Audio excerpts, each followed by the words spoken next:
నైవేద్యంగా నివేదించే చక్కెర పొంగలి, తీపి బియ్యం, నెయ్యితో కలిగిన ఒక దివ్యమైన మధురం. ఒక్కసారి ఇలా ట్రై చేయండి, ఇల్లంతా ఒక డివోషనల్ వైబ్ వస్తుంది. పావు కప్పు పెసరపప్పుని ఇలా దోరగా వేయించుకుని కుక్కర్లోకి వేసుకుని అదే కుక్కర్లో 3/4 కప్పు దాకా కూడా బియ్యాన్ని వేసుకుని 2-3 సార్లు శుభ్రంగా కడుక్కున్న తర్వాత 2.5 కప్పులు నీళ్ళ పోసుకుని 4-5 విజిల్స్ రానివ్వండి. విజిల్స్ వచ్చి వేపర్ మొత్తం పోయిన తర్వాత తీసుకుని చూసుకుంటే మెత్తగా ఉడుకుతుంది.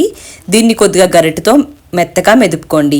అంటే ఈ విధంగా మెదుపుకుని పక్కకు పెట్టుకున్న తర్వాత కడాయిలోకి 2 టేబుల్ స్పూన్ల నెయ్యి వేసుకుని ఎండు కొబ్బరి ముక్కలు చిన్నగా కట్ చేసుకుని దీంట్లోకి వేసుకుని సగం వరకు వేగిన తర్వాత డ్రై ఫ్రూట్స్ని వేసుకుని బాగా వేయించుకోండి.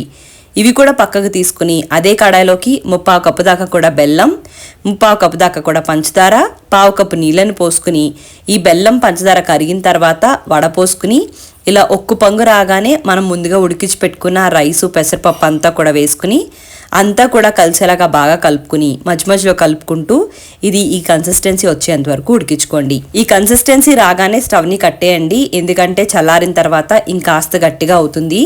వెంటనే దీంట్లోకి వేయించి పెట్టుకున్న డ్రై ఫ్రూట్స్, ఎండు కొబ్బరి, 1/2 టీ స్పూన్ యాలకుల పొడి, చిటికెడ పచ్చకర్పూరం వేసుకుని ఒక్కసారి అంతా కలిసేలా కలుపుకోండి. పచ్చకర్పూరం కంపల్సరీ అండి, దీనివల్ల మంచి టేస్ట్ అండ్ అరోమా వస్తుంది. దీంట్లోకి లాస్ట్లో కొద్దిగా నెయ్యి వేసుకుని ఒక్కసారి కలుపుకొని సర్వ్ చేసి పెట్టుకుంటే చక్కెర పొంగలి రెడీ. నచ్చితే లైక్ అండ్ ఫాలో చేయండి.